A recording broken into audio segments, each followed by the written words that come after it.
What's up? I'm Cassidy Nicholas, and if your kettlebell clean is smacking you in the back of the wrist, this video is for you. I'm going to give you the 3 main reasons that is happening and their fixes. The goal of this video is to go from a kettlebell clean that has a lot of impact on the back of the wrist to one with almost no impact. First things first, lose the watch. Reason number 1 the kettlebell is smacking you in the back of the wrist is we don't even know where to catch it. We need to learn a proper racked hold. If you are catching the kettlebell with your wrist bent, for example, it will always smack you. Where we catch the kettlebell matters. So we need to first learn a proper racked hold to know where it's going to end up. Boom, right here. You make a fist, your knuckles are pointing to the ceiling, your wrist is straight, not bent, and you have a vertical forearm, so no elbow out, elbow points to the floor. This is what we're looking for when we catch the kettlebell. You also have to catch it tight. Kettlebells are loose on the journey, tight on the catch. Here's an example of me catching it in a bad racked hold, not owning at the top. I'm loose on the journey and loose on the catch, right? As opposed to, I'm going to squeeze it at the top of the movement, knuckles to ceiling, firm wrist, elbow to floor.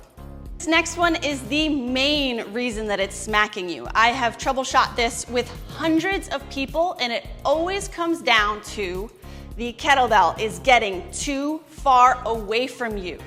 And I'm gonna break this up into 2 parts. So it's getting too far from you on the way up, of course, but I'm also gonna talk about how it's getting too far of you on the way down. The way you drop your kettlebell matters because usually the way that it descends is the same path that it's gonna take on the ascent. So for example, if I am throwing the bell away from me on the way down, it's also gonna take that big arc on the way up. Instead of throwing the bell away on the backswing, I am simply going to drop the bell and let my hips follow. Just focus right now on the drop. Instead of here, throwing it away, drop, rotate, hips follow. Drop, rotate, hips follow. Now we can finally talk about the bell path on the way up. The reason that it smacks you is because it's getting too far away from you. If it gets out in front of you, you have to pull it back, and that's when that crash happens. If the bell doesn't get away from you, there's no opportunity for it to come back and smack you. Common misconception is people take the pattern of a kettlebell swing and then they pull it back to the shoulder.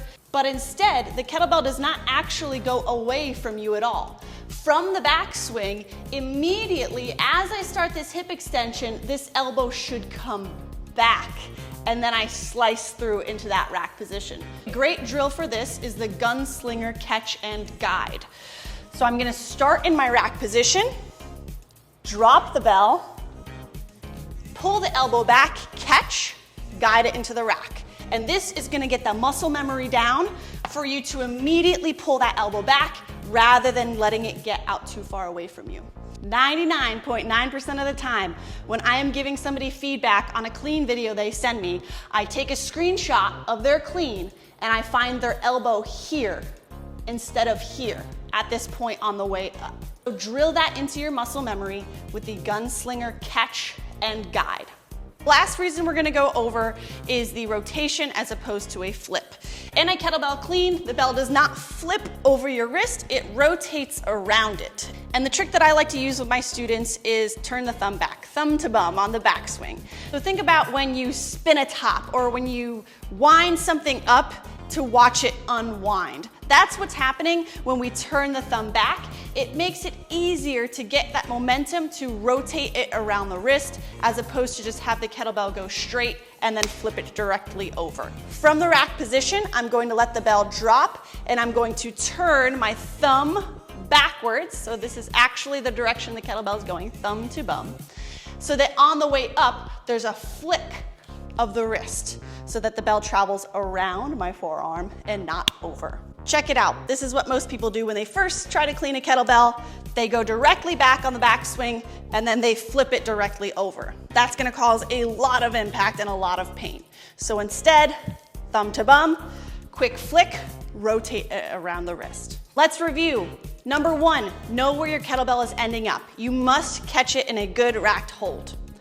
Number 2, the bell is getting too far away from you, both on the way down, so don't throw it away, just drop it, and on the way up. We can't let that bell get out in front of us at all. We must pull the elbow back immediately. So practice that gunslinger catch and guide drill. And thirdly, it's a rotation, not a flip. So try out thumb to bum, quick flick of the wrist so it rotates around. If this helped you out, like and subscribe for more, and let me know in the comments what other movements you'd like to see me go over.